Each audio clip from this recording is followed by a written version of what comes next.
Eman Pacquiao update. Congrats kay Eman, US Ambassador ng I Am Worldwide. Yun, na malayo pa ang mararating ni Eman eh. Ayun pa, nag-TikTok pa nga si Eman, just sa rooftop. Yun,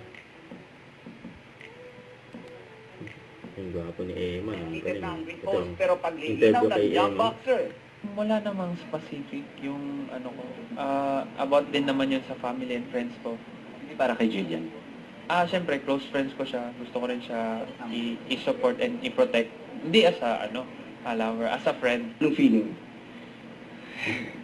About Gideon. Siyempre, masaya ako na nakakabigay siya ng lakas ng loob. Mas lalo ako na-inspire na Kinilig ka?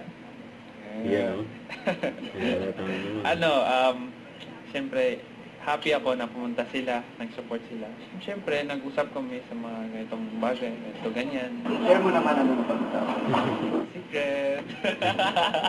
usap daw sila Di ba, ng Jeff?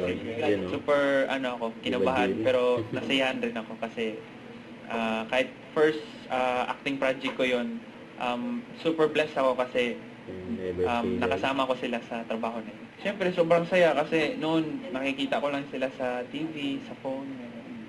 So, na-excite ako. Tsaka at the same time, super happy ako. Ever at may pagkakataon at bigyan po ako ng pagkakataon, why not po? Siyempre.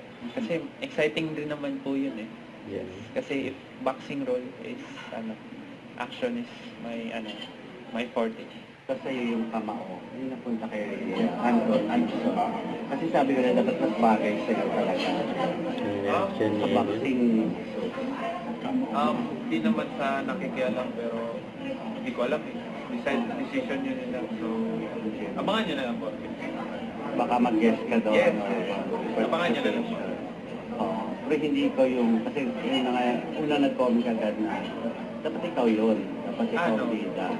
Siyempre, teleserye ba yun? Teleserye. Teleserye yun nila, so hindi ako nakikialam. Siyempre, decision yun ng director at sino ba. So, respect na rin natin. Tsaka maganda rin naman po. Yep.